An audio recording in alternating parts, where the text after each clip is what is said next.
Welcome to episode 70 something with Sadie, 73 of our special guest, Sadie Mae. a random dog Michael found on the street one day.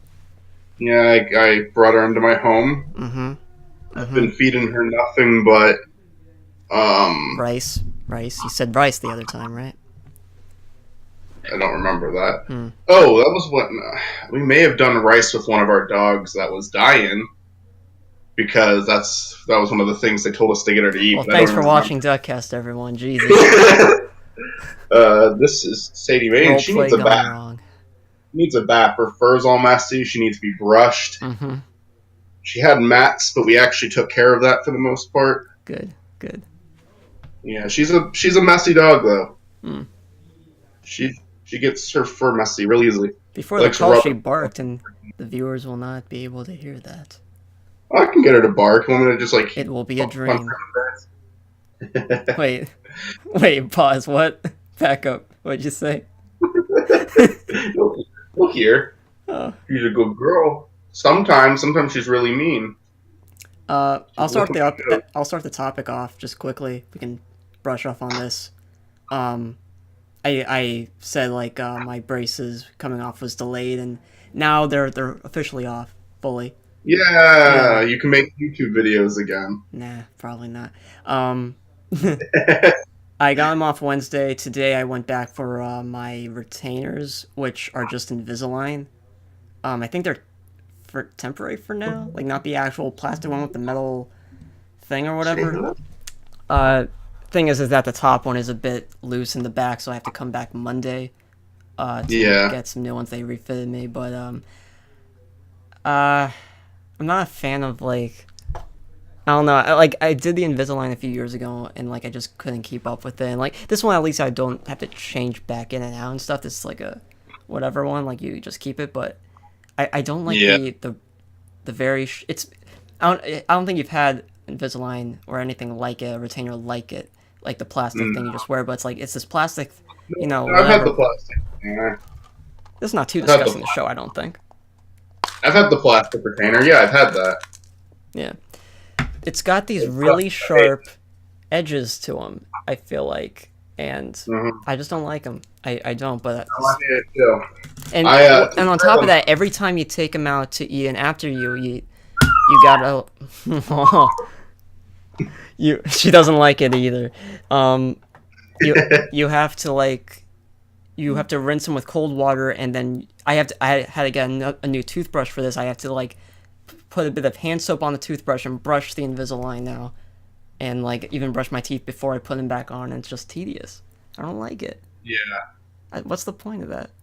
Oh, I hate them. They keep your teeth straight though. I stopped wearing mine after a while, and my teeth are still pretty good, but two of them are slightly crooked again because I stopped wearing it. I don't know if I'll get braces again. Only if it gets worse, I guess. Yeah. I wish whatever it is, the dental board that puts the stamp of approval on it, or whoever just comes up with the ideas for all this stuff for the dental community, I guess, just to come up with a better solution that's more comfortable for the patients. I don't know. What if there was enough? What if there was enough dental YouTube channels on YouTube where they could be referred to as the dental community? I don't know. What would it be called? I feel like it's a fine definition of it. Fine title. Just how there's the different parts of the YouTube, different YouTube communities. But I see what you're saying. That get big, the commentary community, the gaming community, and then just one year for some strange reason, it's the dental community. A bunch of dental channels come out, and then they start making exposed videos on each other. Dental converts to commentary communities or something, but only dental related. She's so upset she doesn't want to be on DuckCast. She wanted to be on Metal Mouth Says Stuff, but that show's over. Yeah. She'll be floating around in space without a suit in the Ziff pod. Well, I do think that she wants to run around. I played with her for a whole hour, and I was like, okay, after that she'll be good to sit with me. Yeah. But I think that she still has too much energy in her, and she's not ready to lay down, so she might have to be a very part-time guest. I do want to talk about I'll let her down if she starts getting real whiny. Mm-hmm. There's not really anyone in the house though, so you'll be all alone, Sadie. I'm the only one here. My dad's asleep and hopefully not going to die from the gasoline. Oh yeah, talk about that. Oh, I didn't even. I forgot that I didn't say it on the record. I told you when I called you. Yeah, my dad spilled gasoline in our garage, and the entire house smells like gasoline now. It's awful. Mm. You have your window open right now, you said too, and it's getting a bit cold. I do have my window open. It is freezing. I opened up like a bunch of other stuff, and I think it's all good. Mm. But anyway, I don't know how much of this stuff I should talk about. I feel weird talking about that. Anyway, I got like some interesting show notes today because I guess I didn't know if I wanted to start it with this, but I guess this is a good one to open with because I feel like we'll talk about it for a while. Mm-hmm. Well, actually, let me mention two little side notes first because I feel like these two will be quicker. One, I recorded 2 hours worth of footage for the first TV Dinners episode. I'm gonna try to really shorten it, and a lot of it is just me doing retakes over and over again. But I compiled all the footage together, and it's 2 hours because I review all 24 shows I watched in 2018, which includes new seasons of stuff. So this would be like the video where I'm talking about Better Call Saul, BoJack Horseman, Brock Meyer, The Good Place, just a bunch of shows I watched. Fucking Big Mouth again because I actually watched the whole second season of that. Yeah, there's some bad ones on there that I actually watched all of. I think the lowest rated one is I watched a lot of Simpsons season 30. I just realized I should have double checked my recommendation for later if it was still on Netflix. Let me just do that quickly while you talk. Oh yeah. Yeah. Dude, my recommendation. Dude, there was such a scarce amount of stuff for me that I was either going to give you Monty Python and the Holy Grail or Shrek Retold. Dude, my list is getting really thin too. We might not be doing this for that long. But no. Oh, if you remember, you don't have to use Netflix for me. I'm okay with renting a movie. I had to buy Scarface because Netflix took it off. Yeah. I'm okay with doing that though. And if it's a really good movie, I'll buy a physical copy. I just got a physical copy of Split. I have Birdman on DVD. Sadie Mae, you're so upset. I'll let you down. She's gotta be here for at least half the episode. So then the title at least is not clickbaity. She's contributing. She's making noises. With Sadie for 5 minutes. Please let me down. I'll give you kisses if you let me down. Just lick the inside of my nostril. Speaking of good movies, this will be a brief topic because I know I had this in the title of one of the episodes, so we'll just talk about it briefly. But yesterday I finally saw Into the Spider-Verse, and it is so good. It is so incredible. It was not overhyped at all. It should absolutely win at least Best Animation Picture. The only part I don't like is I'm not afraid of the dark. The sad song it starts playing after Peter Parker's death. That's the only thing I dislike about it, because I thought that was really out of place. I didn't focus on that too much, personally. It bothered me. It really did take me out of the movie briefly. But after that, they do it again one more time, but they do it briefer the second time. And then everything else about it was perfect. Yeah. I loved it. I also saw a Marvel movie. I guess I will jump to this topic. Saw a Marvel movie called... Oh, let me finish what I was going to say just a second before I go to that. I was going to recommend one of those two because it was getting really scarce what I could recommend to you. But out of the blue, four of the movies that I really want to recommend to you and I mentioned in previous episodes are now on Netflix. So I've got a good bit of... I'm just hoping that it doesn't take us too long to do episodes, and some of the ones that are up there now don't get removed. But I picked which one I wanted to do first, because it's one I mentioned several times that I would recommend to you if it was on Netflix. Okay, Sadie. She's trying to jump under the bed. She's trying to make her escape. I gotta let her go. If she wants to go run around, I can't. Let her do that. So she Sadie, hit the 10-minute mark officially, so that's good. Or almost 10 minutes, I guess. Wow. Good job, Sadie. You did it. Alright, go on. Who listens to this only with audio? How sensual did that sound? Maybe not at all. That would be great, though. I listen to it only with audio. Wait. I put my decoration on. Yeah. I like this sound. Fuck you. So I'm looking forward to that. Okay, so there's a movie that we talked about a lot in season 3 and a little bit, like, I don't think we really mentioned it in season 4, but it kept coming up. Because it was a movie that you really liked and a movie I was super skeptical about. Do you know what it is? Is it Black Panther? Yeah! I mean, it's not the greatest movie ever, but I personally enjoy it. Personally. Oh yeah, I have my opinions on it now. We can talk. I think we should talk about it though because we like mentioned it. I could take it off my list now too because I did have that as like a last case scenario type of option to suggest. But oh yeah. Well, don't. Yeah, I mean, feel free to recommend me anything. There's a lot of good movies out there. I'm glad you didn't like. I'm glad we're not wasting a recommendation on Black Panther though. Not that it's a horrible movie or anything. Just that it was something I was gonna watch regardless. Yeah. It took me forever. I'm trying to get for most of the Best Picture nominations. The issue is the nominations this year they're fucking horrible. Yeah, I heard the Black Panther got nominated, which is. Did you tell me or did I hear about that? I forget. I don't know, but like Vice, Bohemian Rhapsody, like it's just these movies that don't deserve it. Roma's one, and I watched that, and Roma was pretty good. Was Roma the one with Christian Bale? Oh no, Vice. No, that's Vice. Right? Yeah, it's Vice. No, Roma is the first foreign film to ever be nominated for Best Picture. It's also for Best Foreign Film, so my guess is it's going to win that one and not Best Picture. I think Black Panther is going to take Best Picture, honestly. I really do. I don't think it deserves it, but I think it's going to. Yeah.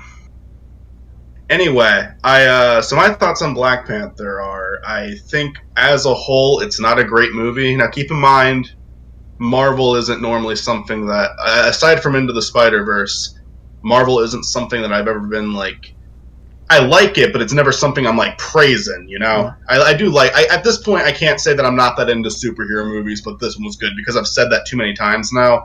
I made it to a point where I can say I like Marvel movies fine. I think a lot of them are really entertaining. I think the Phase 2 stuff was horrible.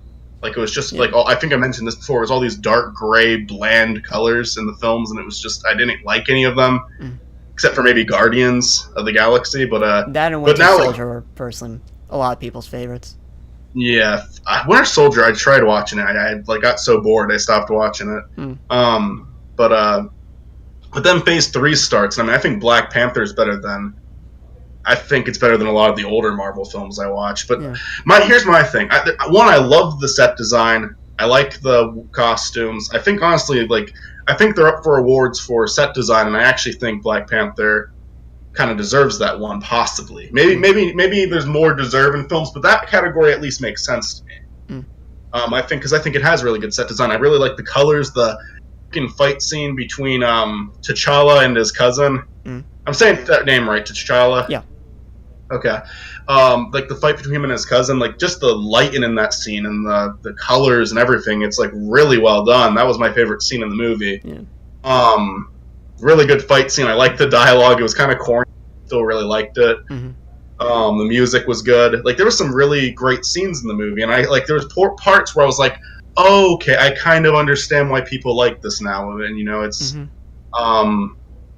I mean, obviously, I get the cultural impact it has, and I'm never going to fight anyone on that. Yeah, it does.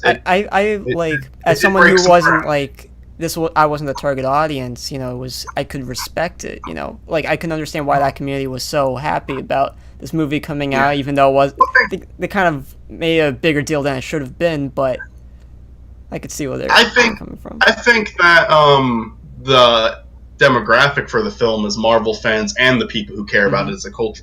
So, I mean, I think if you're a Marvel fan, you could still be part of that demographic. You can watch it and just enjoy it as a superhero movie. Yeah. But here's the thing though. Like, I like the opening. I wasn't all that into. But then you have the scene where he's about to become king and someone challenges him. And then from there, I'm starting to like the movie a lot. I'm liking some of the characters they're showing. Then you go to the casino scene. Then you have the car chasing, and I thought all that was really boring. Then there's they have the prisoner there, and they're talking to whatever the other guy's name and the guy who's in Sherlock and a bunch of other movies. The one white guy in the movie, I guess, is the way I'll describe him. I forget the actor's name. I don't know why. He's in a lot. I like him too. I didn't like him in this because I thought he was boring. Yeah, he doesn't really get to... He was in Civil War also, but he didn't really get... It's not was he in Civil War? Yeah, it was his character's first appearance, but his character... I don't know why he was in Black Panther, but... The character was a character in the comics, so they wanted to give him something, I guess. Yeah. Yeah, side characters, I wasn't really into any of them. He's okay. I like him more in Civil War personally. I think he has more of a personality in that film. I think that this entire movie is just a big easy win for him. I mean, sure, he loses the fight against his cousin, but after that, I mean, he just immediately comes back. I remember seeing the movie and like I thought at some point during the movie it wasn't about him, it was about like the whole nation, like Wakanda. Yeah, and it should have been called Wakanda, not Black Panther, or maybe Black Panther's like the symbol for like the people. Yeah, you know what I mean. It's not. I really understand. What I will say about it is, I like the villain a lot. I thought he was like by far the strongest character in the film, like story wise. And there's a point in the movie where I was really enjoying it when it focused on him for a little while. So you get all that boring stuff with the casino and everything, but then it cuts to, him coming to their nation. That's when I was starting to get interested in the film again. And then he challenges him, and I like that. And obviously, they're not going to kill the kill T'Challa off. Like, I don't really think they were trying to make people think. A lot of people said, like, oh, obviously he's going to come back. Like, why are you even trying to make it seem like he's dead? I don't think they were really doing that, though. Yeah. Because they only kept him dead for, like, less than 20 minutes. Like, I think it at least helped the other characters give something to do. Yeah. Yeah, I did, but I still didn't care for them, though. Like, what's the one warrior, the general's name? Is it Woman from Wanda? Walking Dead? I don't know. Am I wrong about that? Is it? Why do I think it's Wanda? Is that what it is? No, Wanda's Scarlet Witch. It's someone. Why? Lady. Well, yeah. They just kept calling her General. That's the thing. No, she had some name. I forget what it is, but I don't remember. I don't remember what her name was. Anyway, she was okay too. Like, I guess out of all the side characters, I probably found her to be the most interesting. I really don't like the sister, but to be fair, I never care for characters like that. Like the snarky, move your hands and holograms and act like you know what you're talking about kind of character. Yeah. Like, there's so many shows and movies that have that character, and I never like them. I never do. Like, I think that that one scene when she's like walking away from the brother as she flips him off while the mother's still there, acting all sassy, was a bit of a turnoff. Like, it was, I don't know. I didn't mind that. So I just don't like the giving a sarcastic response to everything everyone says. She's very sassy, a little too sassy. Like, okay, what's your problem? Like, because you have Bruce Banner, who he just genuinely seemed like a smart person in some of the films, at least in the first Avengers. I don't think so much of Age of Ultron and Ragnarok, Infinity War. What? Maybe Ragnarok too. Wait, you didn't see Ragnarok? I didn't see Ragnarok. But I mean, like, to me, like Doctor Strange also just kind of seems like and Tony Stark. They just seem like intelligent characters to me. And this supposed to be more intelligent than all of them. Yeah. This one felt more like a teenage girl that they put the actress in front of a bunch of holograms. Like, I didn't like her that much. I didn't hate her, but on one hand, like, I agree, it's very hard to believe. On the other hand, as for her actions, what she has done, when you see like all the stuff that she's built, it's like, okay, give the character props for that. Yeah, it's very cool. It is what it is. You can complain like it's not believable, but the fact of the matter is the character has done this. Give her props for that. In Infinity War, when she gives Bruce Banner that one line where, you didn't think to do this, which a lot of people don't really like. That. I rewatched the Wakanda scenes of Infinity War after watching Black Panther. I just did this yesterday, by the way. And I was like, I don't like that. I don't like the attitude. And I personally don't hate that line, but I understand why people. I dislike that shit with Tony Stark too. It annoys me. I don't know. I don't like the snarkiness. I don't like the. I don't know. It works with some characters. I don't know. Sometimes I feel like with Tony it works. But sometimes it does, like his smart ass replies work, but when he acts like someone's a dumbass for not doing this specific thing, I find that annoying. I find that annoying with characters. Depends on like what movie he did it in. Like if it's an earlier one where he's not as his character hasn't progressed as much as like morally and all that. Mm-hmm. You know, when he's still like just this cocky dude, it makes sense. The IDK. villain. You have like two really good scenes in a row. The fight between the cousin and T'Challa. I forget the cousin's name. I just know he's the villain. Killmonger. Killmonger. Yeah. Yeah, I liked him a lot, and I like right after that you get another scene where he like goes and sees his father and like kind of switches back and forth between him being a kid and being an adult. Mm-hmm. And I thought that was a really good scene. I was like, okay, I kind of understand why people are saying like this is a different Marvel movie. I personally really like all the spiritual scenes in the spiritual world. Yeah, those were really cool. I like that with T'Challa and his father too. Actually, I thought that was good. I liked how the location when like Killmonger's like it's when you think it's like it's supposed to take place in a jungle all the time or wherever it was, a desert. But Killmonger, it's more about like what they feel their home is, and like Killmonger's is just the apartment. Just very metaphorical. It's really nice. Yeah, I agree. But then I honestly, I gotta be honest with you though, I think the last 40 minutes are horrible. Mm. And I think it basically becomes unwatchable. It's not. I don't even necessarily blame the filmmakers. Like I feel like Marvel put their money into Infinity War because the Wakanda action scene in Infinity War is awesome. And this movie, I mean, it looked like a PlayStation 2 game. That's a comparison I heard. That's a comparison I heard on a podcast that I listened to, and I 100% agree with it. I think it looks horrible, especially when it's like Black Panther and his cousin going down to that like dark room and it's like all animated and it's like oh, like rewatch that scene, dude. It's bad. It's really bad. A lot of people, including you, have a really hard time with CGI. I am like one of the very few minorities that just does not care about bad CGI. It's like it has to be really, really bad for me to care at all. I don't mind it. I see where you're coming from, absolutely, but I just don't care. And it's not just that though. It's like, and I don't really like bad CGI doesn't like necessarily kill a movie for me, but I just thought the whole fight was like really repetitive. I wasn't into it.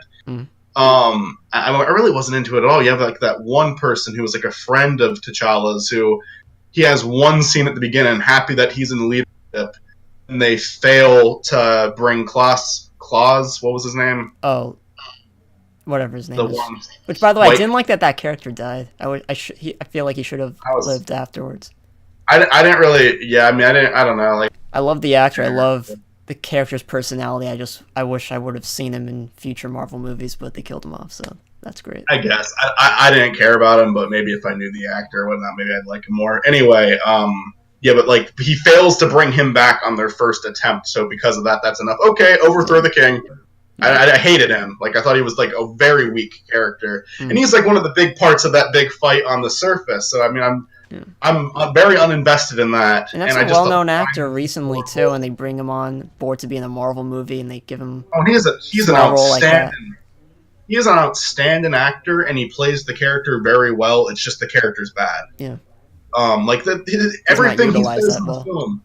Everything he says in the film, like everything with the performance is excellent. I believed every word he said. It's just he turns on his best friend, like with no build-up. You don't know anything about it, and like all of this history is basically erased. Like I don't care about you because you have one scene of you being happy that he becomes king, then you immediately turn on him. Like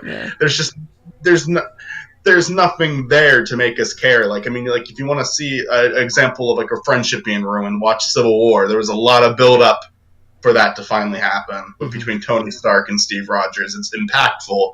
With that, it's just we don't really know who this guy is, and we're just told they have history, and now they don't like each other anymore. Like it was very poorly done. Yeah. Very poorly done. And you can even like start a movie off by like having two enemies that you reveal later they were close at one point. But normally then you really show the hatred they have for each other, and that gets a lot of focus. He just did not get a lot of focus.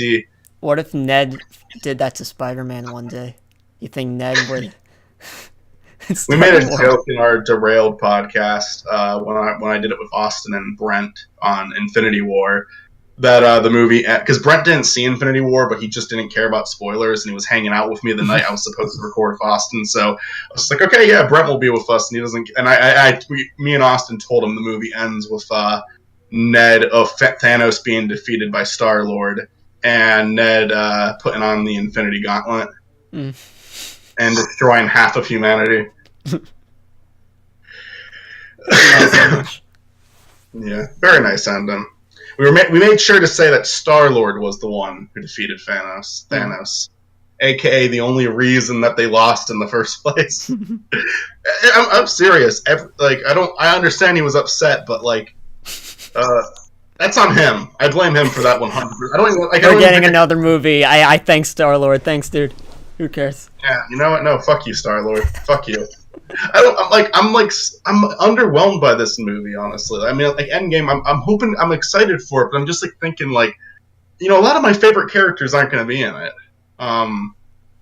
Tony Stark, Steve Rogers, they were never really my favorites. I guess it's cool that Rocket's in there. It's like it's like movie 1 Avengers plus Rocket. I guess Ant-Man too. Ant-Man. Oh, I guess Captain Marvel will be in there, so I guess they'll be throwing more in. I have Captain Marvel just looks so uninteresting to me. Mm. It just looks so boring. I don't know. Like, I almost feel like I have to like accept one of these eventually because I do like all the male superheroes, and then there's Wonder Woman and Captain Marvel who look so uninteresting to me, but why not give Black Widow a movie? We all like her. You know why Captain Marvel's uninteresting, though? We already know it, like Black Widow. You know why Captain Marvel's uninteresting, though? Why? Because she's so perfect and she can do no wrong. She has no flaws. That's the problem. It's just... She's like the... Apparently she was like that in the comics from what I hear, but yeah. She's going to be like the Superman of this universe, and I think she's going to be the face of Marvel after all this, and that's so stupid.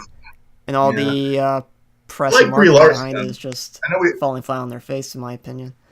I know we've talked about her in past episodes, but I do like Brie Larson. But she looks so boring in this movie. I liked her before. I know. We talked about it. Yeah. I still like her as an actress. I don't really know about any of that stuff, but normally that doesn't bother me. But who knows? But it's just her character seems really boring to me. It's like straight-faced, I'm super serious, you should take me seriously kind of character. Mm-hmm. There's this one clip, there's one little trailer that I saw today where she actually gives off a decent, like it's a funny face she does, but it's like at least gives her a bit of personality. There's like this scroll that goes like, ah, and she imitates it like, ah, back. I don't know, it's something. It's something cute, it's something quirky. I can give her that. Yeah, I mean, like, if the right most of the film looks like she's going to be doing this very brooding, serious kind of character. I don't know. If the right people tell me it's good, I'll drop my assumptions about it. I hope the movie's good. I hope so. I hope it's. I don't want it to be bad. Yeah, I just. But I'm not gonna watch. Even if it's like important for Endgame. I'm not gonna watch it if everyone's telling me it's another boring Marvel movie. Like, I really don't like. I mean, Black Panther had qualities that I think made it worth it. I'm happy I saw it. But I just a lot there's a lot in it that I thought was really boring and hard to get through. But I'm happy. I think the villain really kind of was the one who kept me entertained. I will say this too. I think Wakanda is probably the most memorable setting of the Marvel Cinematic Universe. A very, very cool location, and I like how it was. I like how they used it in both Infinity War and Black Panther. And now I guess Endgame will be used a bit. I did enjoy all of that. I am excited. What you might think about the last fight in the third act of Black Panther might have been like, or it was, because it was like Infinity War's prequel movie. Like, it was just kind of they kind of like set up this little war before the big one, so it's like, didn't make it too extraordinary or anything. Kind of makes sense. Yeah, and again, the budget for the CGI all went to Infinity War, I can see. So yeah. Like, I just, I mean, it feels like Black Panther himself looks better in Infinity War, like in the movies that aren't his own movie, because he's in the costume most of the time. It's not CGI'd like most of the time. In Black Panther, it really looked like they used CGI in so many scenes where they didn't have to. What'd you think of, I personally like this. throughout most of the movie, like the nation, like the Wakandans don't really like outsiders and just kind of ward them off. And by the end of the movie, kind of accepts everyone and kind of like this nice little wholesome message, kind of like a very relatable one to nowadays' society. You know, stuff like that. We should not. I like it. Yeah, I really like it. A lot of people don't, or I think a lot of people don't. It's weird. It's like they think it's only about race, but it's more of. It's actually a good, like, a film that, like, you would, with all the press behind it being like, oh, they're the racists for saying all this stuff, but no, it's like they're talking more equality by the end of the movie than you would think. So it's like it's good. No, it's a good message. Yeah, I liked it. I like what they had to say at the end. I mean, I liked a lot about Black Panther, but I definitely I was for a while I was saying I don't really get the because there's better. I said for a while, I didn't really get the cultural movement behind it, mainly just because I felt like there were better movies about African Americans and directed by African Americans that just deserve the attention over Black Panther. Mm-hmm. But one thing this is an argument I heard. Listen to the same podcast I referenced so many times on the show, or maybe it wasn't on the podcast in a video made by one of the people on there, but it was just that this is one of the. Like movies like this don't specifically come out. Movies like this don't necessarily. I know I'm stuttering a lot. Movies like this don't necessarily come out as much as I made it sound to believe, because a lot of the movies that get popular are stuff like 12 Years a Slave or Moonlight, where they are movies that are focused on African American problems and their culture and all that, but it's normally done from the perspective of them being slaves. Those are like the really big ones. And this one has nothing like that in it, and it's just like they're all very powerful people, and there's just a really cool action movie, and there's a lot of culture, and it's fully embraced in that. And I finally kind of understood why it meant so much to people. Like I kind of finally gave it a complete pass on that. Like that actually makes a lot of sense to me, because I was saying there's movies like Get Out or. Because there's movies like Get Out or 12 Years a Slave or Moonlight that deserve the attention so much more than this. And a lot of them did get recognition. All of them, were at the Oscars and everything, but they didn't become as big of a cultural movement. But all three of them involved with racism and prejudice, and two of them slavery. Mm-hmm. So I kind of understand why Black Panther is different from those and why people consider it such an empowering movie and like it so much. So you mean a fresh change of pace, more of a freedom kind of movie? Yeah, a change of pace, but also one that didn't have to depict them in a way that just shows our world's fucked up history, and to some extent present. Mm-hmm. So yeah, I understand that now. I take back what I said in previous episodes.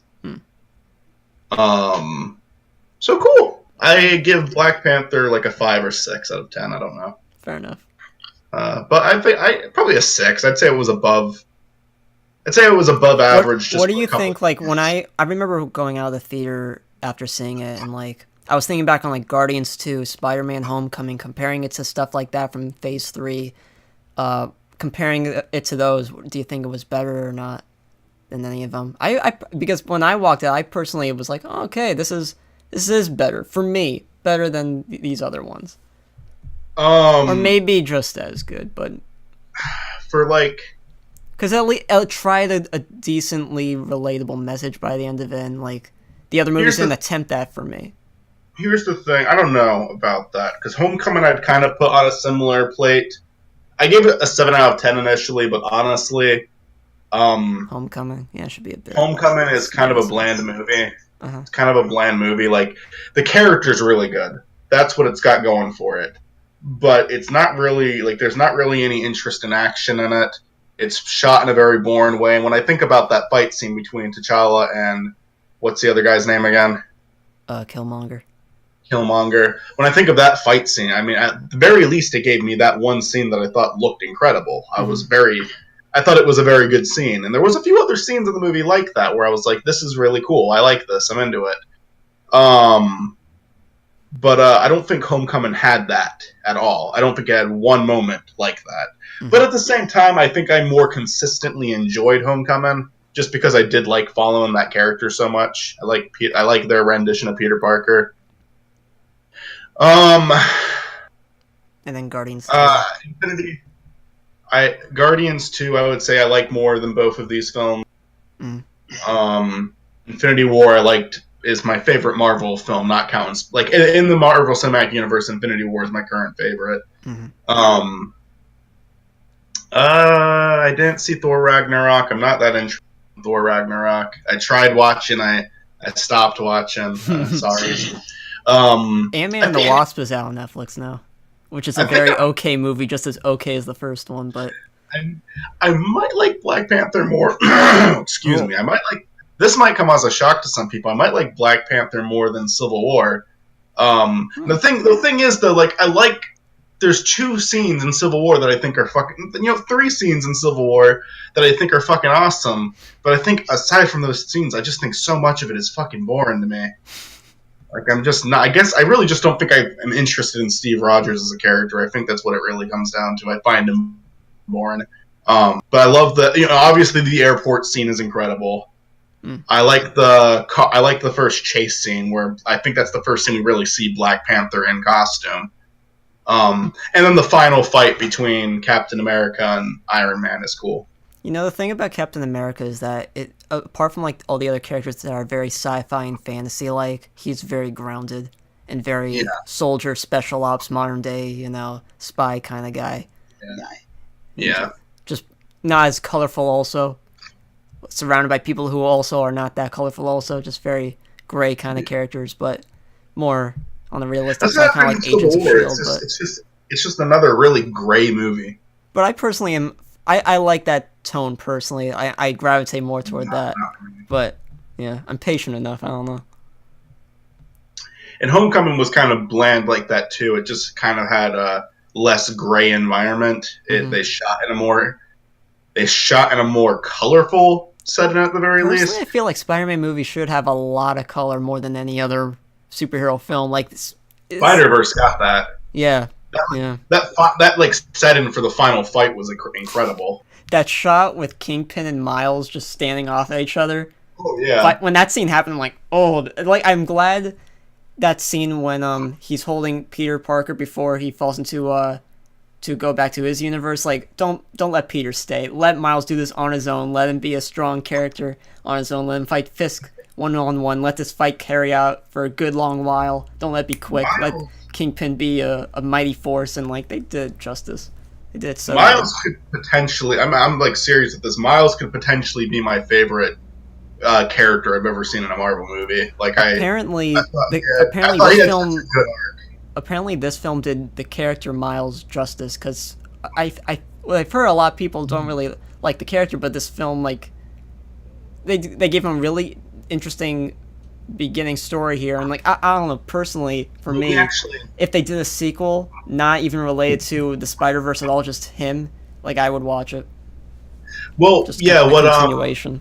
What my friend Gage told me on our Derailed episode, that cause we did a Derailed on Spider-Verse, he said that Miles was one of the first times that Marvel did a race swap with a character and it didn't receive immediate backlash, or maybe not backlash, but criticism. Yeah, because I hear that people really like Miles actually. I don't know a lot about that. I always hear things on and off, maybe it's because of certain people, if you're African American, maybe that's when you hear it. I don't know.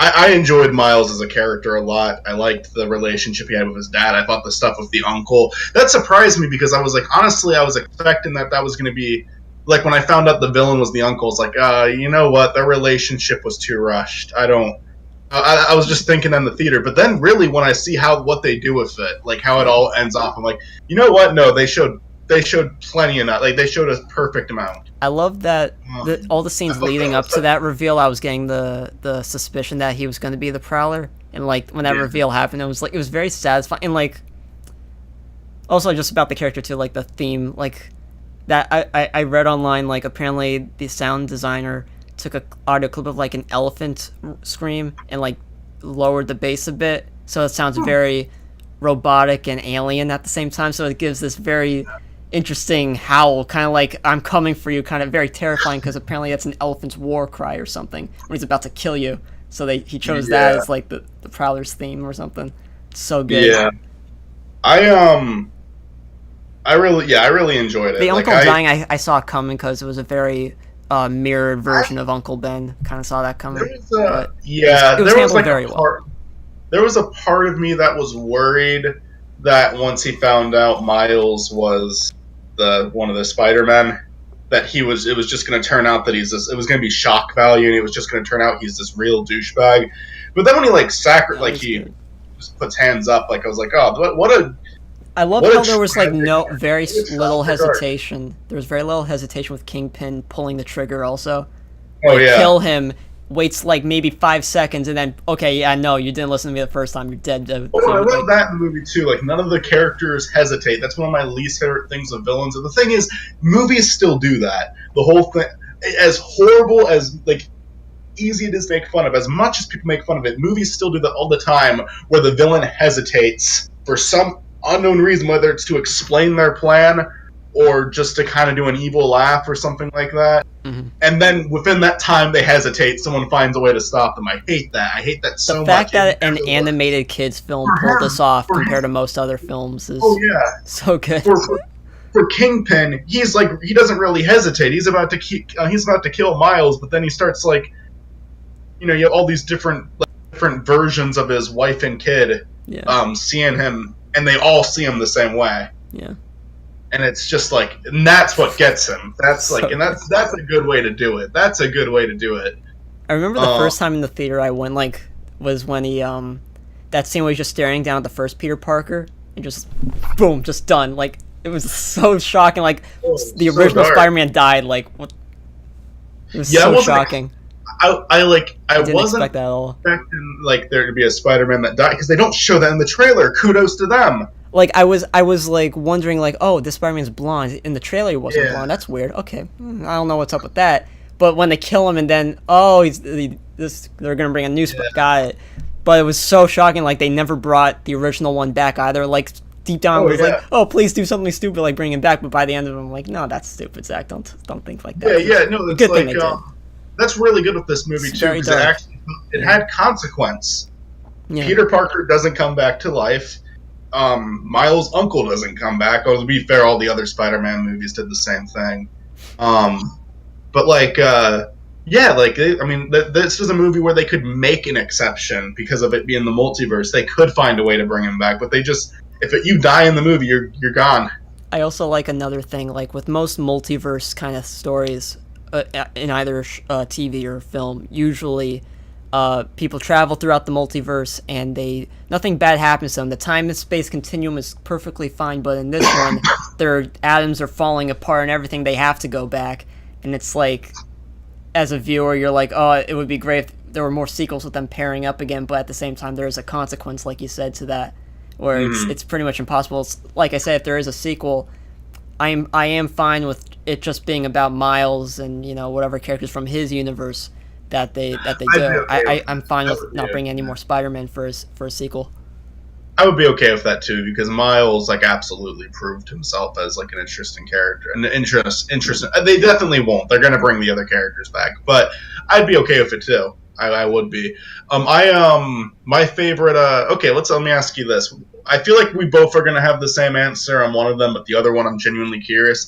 Out of the three main Spider people, I should say, which one was your favorite? Mine's Miles. I feel like that's probably the obvious one to go with, but maybe, I don't know, some people might prefer I guess Gwen. Miles. Honestly, yeah. I like all three of them a lot. All three of them were great characters. For a main character, most main characters are very bland. Like, I'm the main character, but this one, it was good. They did him well, and balancing out with how many characters they have in the film. I think the transition to him becoming good at being pretty good at being a Spider-Man, I think is I thought the transition was done perfectly. That me, Pinsack, Trick, and Gage were talking about it the other night, and Pinsack, he said he enjoyed the movie, but he said that he didn't like how and I don't agree with. I don't like. Nick's allowed to have his own opinion. I don't even understand his opinion though. I have no idea what he's talking about. He said that he didn't feel like Miles had proper build up into being Spider-Man. Like he just became too overpowered in the final scene. I disagree entirely. They show him improve his skills throughout the entire film. Yeah.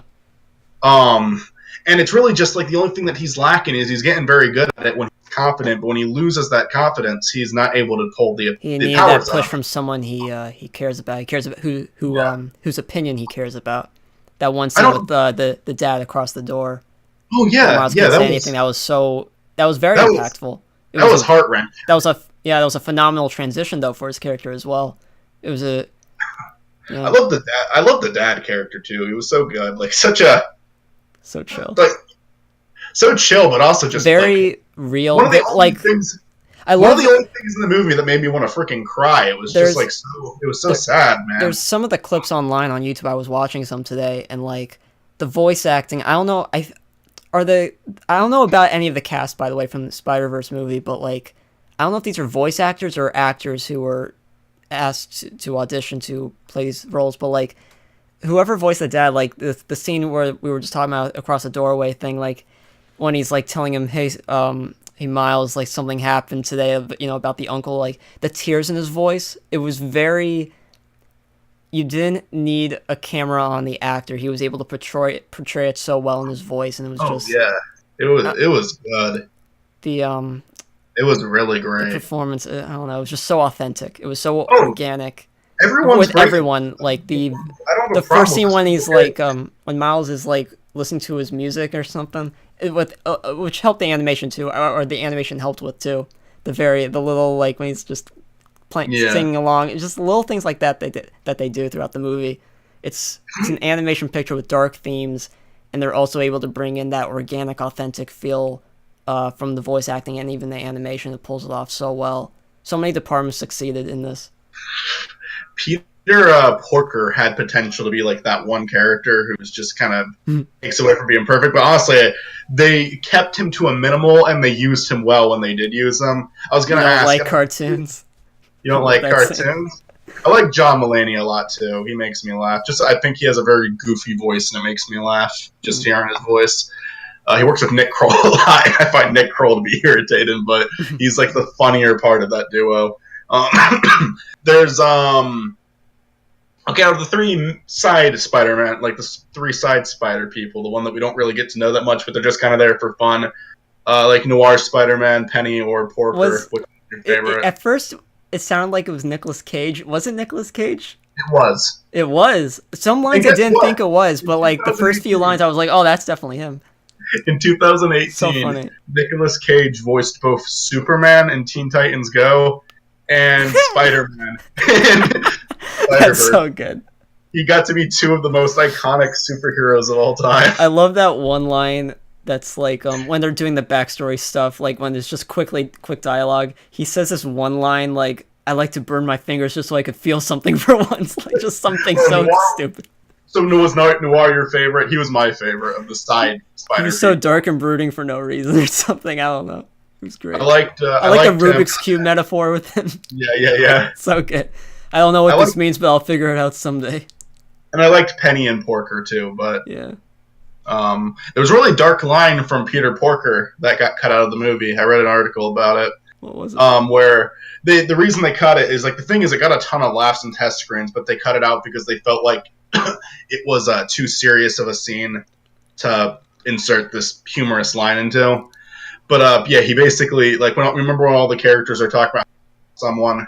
Like, they all name someone that died. Mm-hmm. Peter Porker in the scene doesn't say anyone who died. He just says we all lost someone. It's just something that we all have to do at one point. Originally, his line was, my uncle got struck by lightning. And then he starts tearing up, and he smelled so good. Oh, no. It's weird, when that scene happened, I was expecting him to say something, like, as if the writers were leading up to that, but... Mm-hmm. Interesting. Good. Yeah, but then they said that they, like, as much as they loved that joke and as well as received as it was, they felt like it kind of just messed with the movie too much. That's fun. It's nice, fun, extra info though. one thing that I don't really like. I don't know if this is true, but one thing I heard is that they. This isn't a problem with the movie. This is just a missed opportunity. There was going to be a brief appearance, apparently, where they were going to have like. It was just going to be the Tom Holland, Andrew Garfield, and Tobey Maguire Spider-Man in a scene, and they said they cut it out because they thought it would confuse people. And I don't think that's at smart. least put in Tom Holland. At least the current Spider-Man. Come on. You could. I mean, that could have been a good. That could have been something they threw into the post-credit scene. I love the post-credit scene, by the way. Wait, was there a post? Oh, you know what? I should have stayed. I should have the one. Yeah, I didn't think it was like most Marvel movies. I didn't think it was gonna have in post-credits. I'll look it up online. They include two other Spider-Men from different universes. And you want me to say what it is, or do you want to? Yeah, sure. I'll watch it on YouTube later. So you want me to tell you? Yeah. One was I don't even know what it is. Gage told me what is 2099 a thing? Spider-Man 20. I don't know. 2099. Oh, I think I've heard of that. I think that was a '90s show after the original Spider-Man '90s show. I don't really know. It was just this character. I don't really know anything about the character, but then he goes back in time to the really old Spider-Man cartoon. You know the pointing meme with the two identical Spider-Mans pointing at each other? Yeah. They cut to that scene. With the same animation and everything? Same animation and everything, and they start arguing with each other. It's really funny. I liked it. I like the Stan Lee cameo, too. It was kind of sweet. That was actually, like, them not knowing that he was going to pass away around that time. And, like, I feel like with that being, I think it was the first Stan Lee cameo after his death, I think. Did he die after Ant-Man? Or maybe the one right before. Either way, like, around that time of his death. It was the scene, the lines he had in Spider-Verse. I don't know. It was like a very. It felt like a farewell kind of line. Yeah. You know, it was very special when I mentioned that the podcast the DuckCast we did. I mentioned that the Stan Lee cameo was really good. Whatever cameo he has in Captain Marvel, Endgame, whatever else he filmed for whatever Marvel movie. I consider Spider-Verse the true, goodbye, the Stan Lee saying goodbye to everyone kind of cameo. It was a nice one. And Spider-Man's like kind of his most important character, It was, yeah. Again, around that time of his death, it's sad he died, but in general, like, it was good timing for that cameo. Yeah. Good stuff, yeah. I'm trying to think if there's anything else I want to talk about. But I mean, I think we're getting pretty close to the end of this episode, surprisingly. I love how I said, like, we were going to touch upon Spider-Verse briefly, so I wasn't going to put in the title. Now I'm going to have to put parentheses with, again, after Into the Spider-Verse. Remember to mention Sadie Mae's guest appearance in this yes, episode. Of course. For the first 10 minutes. Do you ever get, like... our show doesn't get a lot of listeners, so... Let me say this. Our show doesn't get a lot of listeners, so I'm not specifically that worried about it. Mm-hmm. But do you ever get, like, a little nervous about talking about, like, a movie that's, like, a big cultural thing like that? If someone's got a problem, they need to know its opinions, and I don't respect people that don't respect opinions in general. If they want to have a discussion, they can have one. Just be respectful about it. If you're going to troll, I'm not going to care about you. I'm probably going to delete your comment if you try to do that. I just get so anxious about stuff like that lately, and I wish I wouldn't, because I know it's pointless, too. You must be a stupid righty, huh? If you don't like the feminazis, which I personally side with. I'm all right.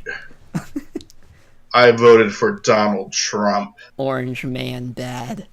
I was going to say, by the way, should we put, like, Sadie's channel and just, like, some stupid link? Like, what should we put? Maybe I can make a channel for Sadie. You have to find, like, a dog channel or something. I'll subscribe to it with, like, my Macwishadackle channel, and the one video will be the one subscriber special. All right. Anyway, yeah. I'm stealing so much in this episode. By the way, I keep referencing stuff. That was a reference to the one subscriber special. I love seeing, like, little thumbnails like that, like with YouTube videos. One of my favorites that I keep seeing pop around in our group chats is this one that just shows this kid's 2 YouTube videos lined up on his channel. First one is him with a plastic bag over his head, saying, "This is my new alter ego, plastic bag man." And then the video above it is titled, "I got put in special needs." I loved it. Oh, and oh man. I personally like the recent profile picture I noticed earlier of you, that Phineas, that disturbed image. Yeah. Disturbed Phineas. Oh, we finished the Stupid Marlboro's Act 2 video, so we got to get to, I guess... movie recommendations before we end. Yeah, I have one thing I want to talk about before movie recommendations. How long?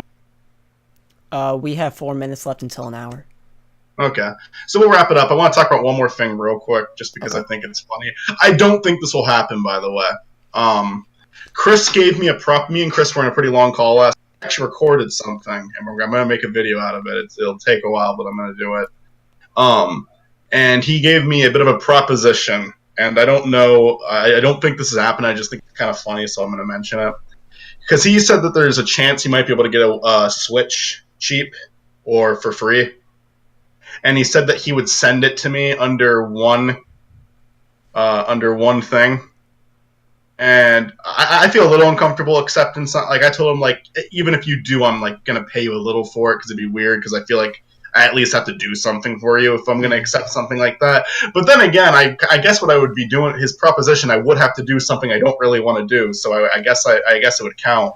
He said he thinks that Tamagotchi Life 2 is going to be announced for the Switch. And he said if you do Tamagotchi World, if you do another Tamagotchi World, like a new show with it, with the Switch version, I'll send it to you.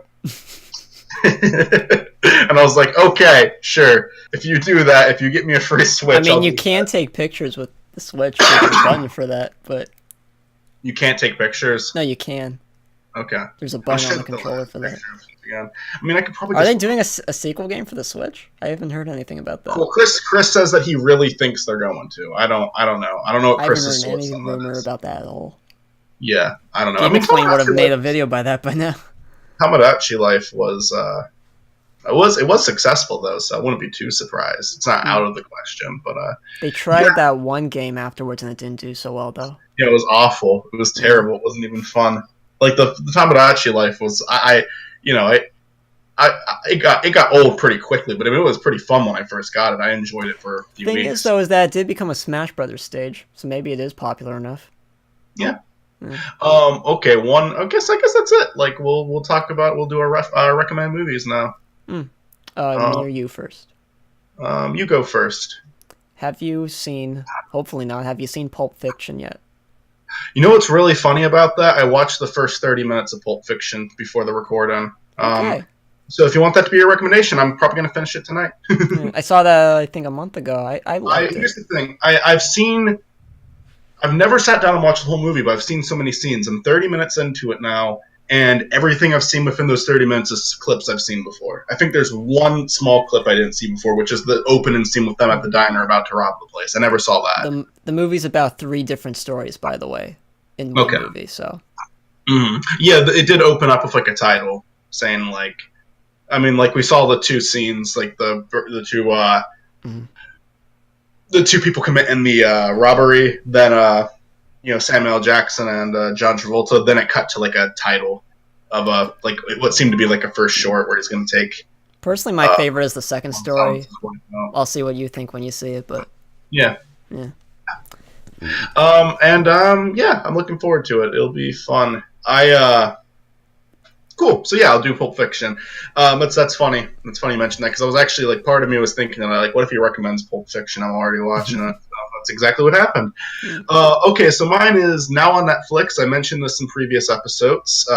Punch Drunk Love by Paul Thomas Anderson with Adam Sandler. Oh, is it? It is really good. It's unlike anything. I promise you, it's unlike anything you've seen Sandler do. Okay. It's kind of like his Eternal Sunshine, like with Jim Carrey. Okay. Except I'd still call Punch Drunk Love. I would label it as a romantic comedy, but it's just. I mean, it's one of a few good. It might be the only romantic comedy I've ever seen that I actually really loved. It's really good, really good. And we'll talk about both those movies. So if you guys are listening and you want to be in on the discussion next episode, check it out. And if you want more Sadie, go subscribe, or else we'll just link Will Brower's channel. Line here. Just link Will Brower's channel. Okay, I'll put Sadie's thing as Will's. Got it. Yeah, everything Will owns is now Sadie's. Now my dogs. He owns your dogs. Is that slavery? Is that considered slavery? Dog no. slavery? Are you slaving your own dog? I think that. Pets are technically slaves. Sadie's slaving. It's Sadie slaving Will Brower. Wow. We as the human race are just terrible pieces of shit. We are sending pets off to pet stores and whatnot, and pounds.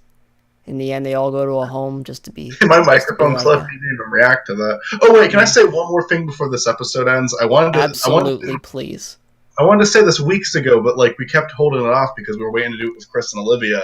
Yes. I had a dream the other night, not the other night, this was weeks ago now, and I almost didn't say it. I'm glad I remember.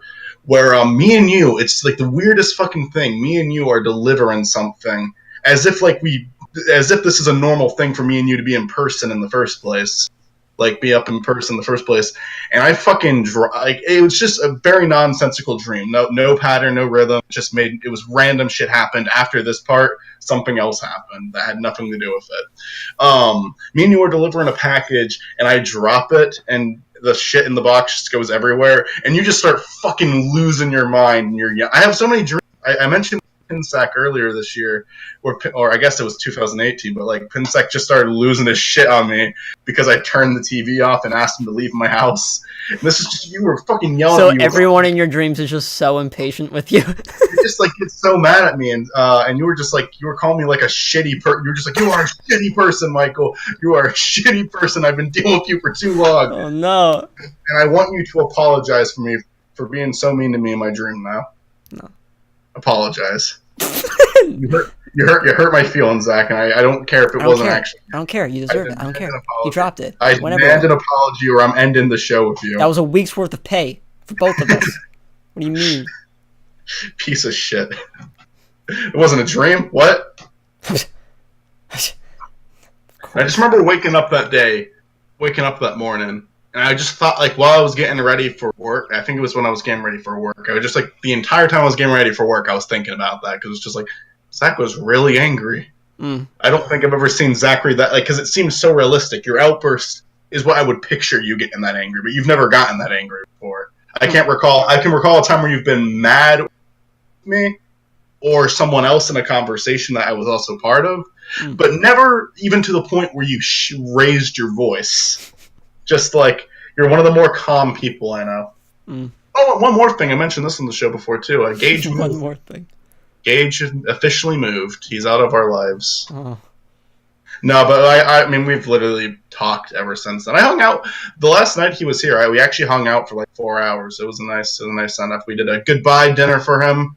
Then the next day, me, him, Nick, and Tariq shot a goodbye video. And then on the last day, we got one more shot. There's one shot I missed. Hold on, I need to get a hat here. Wait a minute. Okay. Sure. Hats off. There we go. and then we got one more shot and hung out and stuff for 4 hours, and then he headed out. See you later, Gage. See you later. We'll have to have him on DuckCast now. Well, if we just always mention by Gage Rip and as if he's dead, but he's he's just offended. Guys, he's just always offended. We get him on, and he's just why do you keep saying I'm dead? We just ignore him for the whole podcast. He's on as a guest, but we just ignore him the whole time he talks, and we're like, oh, so Mike, how's it going? Rest in peace, Gage. No, yeah, I was sad. I'm sad my buddy's gone. Genuinely great friend. Gagey, come home. That was my favorite. That was one of my favorite parts of the movie.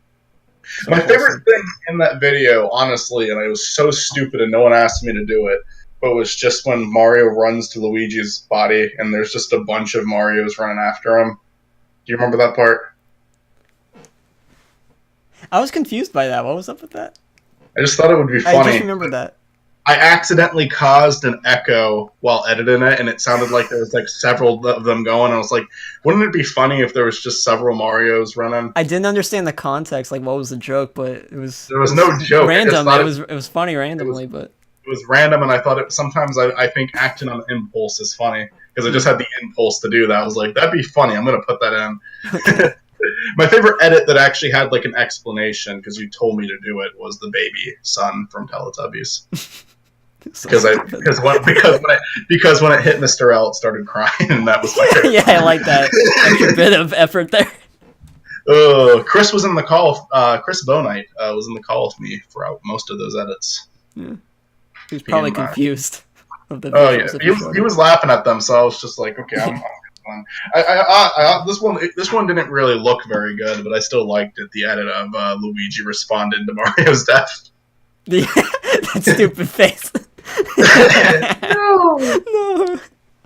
But those 3 edits were definitely the most fun to do. Yeah. Everything else is just kind of standard, like put a picture on the screen, add some music for this part. I don't know. You know when we're doing the next one, which I think is with Marcus? Yeah. We'll plan it out. I'd like to. Do you have the playlist made yet? I have the playlist made, but I almost want to. You know what? I think you're probably just gonna keep recording all of us. That's probably just going to be the way we do these videos. But for the Oscars, I meant to ask you this. Maybe we should end the show and then I'll ask you. Or we can say. Yeah. I don't care if we say it now. I'll just ask now. Yeah. I said it. I should just. If you're asking me to record the Oscars, I can't because I'm watching on my TV. But I could record the audio if that's what you're wondering. No, I was asking if you could record on your screen. No, okay. I can't. No. I'm trying to think of how I'm going to do this. Because that's what I did last time. I moved my microphone to another chair and I just looked at the TV. I recorded my screen throughout all of last year's, and it just didn't work out so well. Mm-hmm. I would like you to record our sound just as a backup, though, if you're okay with that. Because I had so much problems with the audio last year. That was easily one of the worst parts of the Oscar video last year. Hopefully that sounds good. Yeah. I'm just trying to think of how I'm going to get that video, because I don't think I'm going to be able to download it, you know? Well, didn't you use YouTube TV or something to watch? Why are you going to use your TV? Why not just get YouTube TV? I don't know how to watch on my computer. How do you watch it live on your computer? Well, get YouTube TV for a month and cancel it. I think you get it free for a week or a month and just cancel it right after that. So then you don't have to pay. Well, then that loses opportunities for more important future recordings if I ever need to. I don't think we're going to be doing anything with YouTube. And YouTube TV is separate from YouTube Red and all that, by the way. I know, but if there's, another, whatever it is, I forget, Oscars, Golden Globes, which one is it? Well, it's the Oscars. We wouldn't do it for another year, and by then you could just have another free account. Because they reset and change their stuff all the time. I've gotten YouTube Red. Can we do? Well, we did the thing last time where we had to pause and play until we were at approximately the right time. Can YouTube TV do that? Because I did that on my TV. I had the pause and play thing on my TV. I was able to do. Oh yeah, that's what we were doing. You were able to do that with YouTube TV? Yeah, that's what we were doing the whole time. Me and Chris had to do it several times. Me and Chris were both using YouTube TV. Oh, okay. Jesus. I mean, if you look, it's your thing. If you want to save your YouTube TV 3 week or month or something else, I don't think I'll ever use it. But I'm just saying, you never know, kind of situation. Yeah, but I mean, it's necessary now. Why wait? Let's worry about that when we need to worry about it. I'm just saying, when you record it, it normally comes out a lot smoother than when I record it. I have noticed my rendering, which I'm scared to even attempt to fix because I might make it worse. I've noticed. The recordings are really good, but when I render in my Sony Vegas, the bitrate is a bit wonky. You can see the pixels. Mm-hmm. It's usually not like that originally with Bandicam. Yeah. Rendering.